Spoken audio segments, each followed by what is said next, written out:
Good afternoon po. Good afternoon po. Good afternoon po, Ma'am Catherine. Good afternoon Ano nga po. po yung concern po natin sa hair po? Medyo wavy po. Wavy po Kulot siya, at no? saka, Tapos po, gusto niyo po sana mas lighter color po, Yes no? po. Opo.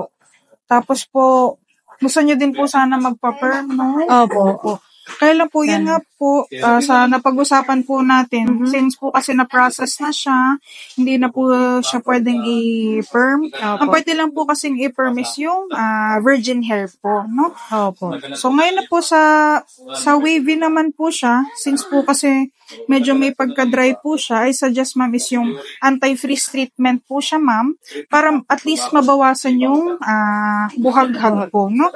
Pero hindi siya may straight po. Kasi since ang problem nyo din po is medyo flat siya ma'am, no?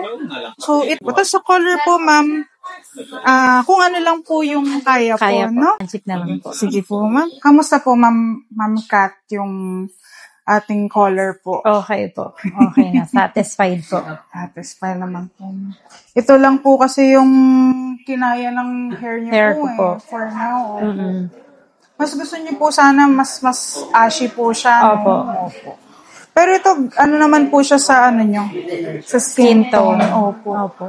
Tapos po yung length, sakto lang naman po, no? Sakto po. Sakto lang naman. Ayun po, ma'am. So, sa pag-aalaga naman po nito, yun, ma'am. Try niyo po yung Fora po namin, ma'am. Yung anti-yellow shampoo. Tsaka din po yung hair mask po, ma'am. Hair mask po. Thank you so much po. Thank you po, ma'am.